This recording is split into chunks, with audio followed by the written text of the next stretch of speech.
Je viens de terminer la lecture d'un livre extraordinaire intitulé « La vie secrète des plantes ». Les plantes, l'arbre, la fleur, l'herbe. Et j'ai appris que lorsque quelqu'un parle, la plante est sensible à ce qu'il dit, au point que on a mis au point un détecteur de mensonges à partir des plantes, de la réaction. La plante sent tout de suite si celui qui parle est vrai ou bien s'il ment. Extraordinaire. Ça peut nous échapper à nous, bien que quelquefois on perçoive que le type il dit pas la vérité. Mais la plante est encore, je dirais, plus sensible. Il est aujourd'hui question de la parole qui révèle celui qui la prononce.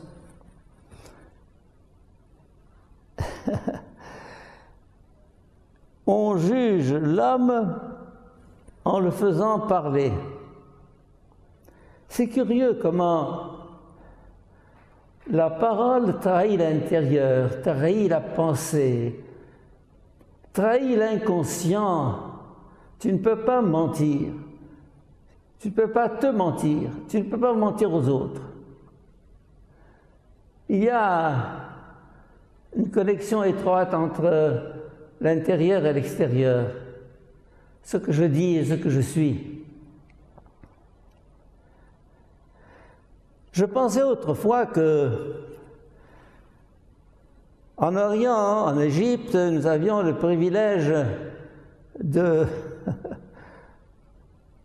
comment dire, de la duplicité. Parce qu'en Égypte, on dit de belles choses, mais on ne les sent pas toujours. On fait des compliments, mais ce n'est pas toujours sincère. Je me suis aperçu, avec la désinformation généralisée à notre époque, non seulement en Orient, mais surtout en Occident, que la parole n'exprime plus la vérité. Quand il y a un décalage entre le vrai et le dit, entre la parole et la réalité, le monde ne va plus, l'homme ne va plus. On juge l'homme en le faisant parler. C'est le fruit qui manifeste la qualité de l'arbre. Ainsi, la parole fait connaître les sentiments. Et c'est pour ça que Jésus nous dit « Soyez vrais ». Et que votre oui soit oui et votre non soit non. Pas le contraire. Et là, justement, aujourd'hui, ce qu'on appelle le politiquement correct consiste à dire le contraire de ce qu'on sent, de ce qu'on vit, le contraire de ce qui est. Non. Être vrai. Il y a un chant, apprendre encore à être vrai. Cette réconciliation de l'homme avec lui-même, cette honnêteté avec ce qu'on est profondément. Autant la parole trahit ce que l'homme a dedans, autant elle le transforme. Dire vrai, c'est dire ce qu'on sent, mais dire vrai, c'est aussi transformer son âme.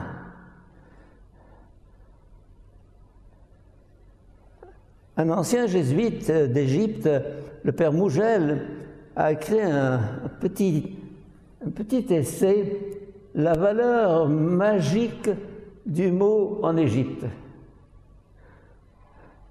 Il a découvert que pour l'Égyptien, le mot c'est la chose, le mot c'est la réalité.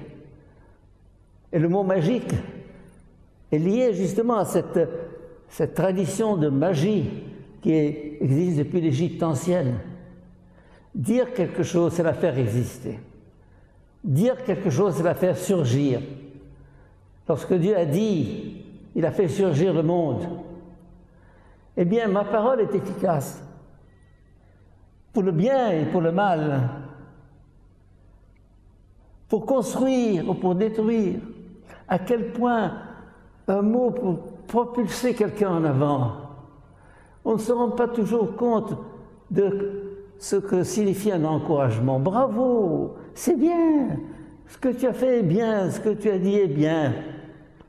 Le plat que tu m'as préparé est remarquable. Tu es un type formidable. On ne se rend pas compte à quel point ces mots sont efficaces. Efficaces! On parle de l'efficacité du mot dans le sacrement de l'Eucharistie, mais je dirais que toute parole change, transforme, réalise ce qu'elle dit. Le pouvoir de la parole, le pouvoir de la bénédiction. Je te bénis, sois béni. Eh bien, il sera béni, parce que j'ai dit cela. Va en paix, ton fils est guéri. Il est guéri. Ma parole agit à distance, à mon insu. Vous allez me dire, ça c'est Jésus. Il me donne le même pouvoir. Mes chers amis, réfléchissons à ce que nous disons. Comme on disait autrefois, il faut tourner 7 fois la langue dans sa bouche avant de parler. Oui, parce qu'une parole sortie, c'est fini, c'est trop tard. On ne peut plus la rattraper. Réfléchissons. Attention, attention. Le mot que je dis peut faire grandir un homme, le porter aux nues, le porter au ciel. Il peut le détruire, le briser. Je pense à certains enfants qui ont été démolis par un mot dit par leur professeur. Tu es un bon à rien, on ne fera jamais rien de toi. Ou par un parent à l'enfant. Et ce mot l'a suivi toute sa vie. Toute sa vie, je connais des hommes, des gens de 80 ans passés, marqués par tel ou tel mot. Un mot à 7 ans a marqué à vie sa personne, sa personnalité. Et il ne s'agit pas, pour affirmer qu'on dit vrai, de faire un serment. Non, ne faites pas de serment, ne jurez ni par le ciel ni par la terre. Simplement soyez vrai. Et ça se sait et ça se sent. Et savoir que notre parole n'est jamais innocente. Elle change, elle transforme, elle agit, elle crée. Seigneur, donne-moi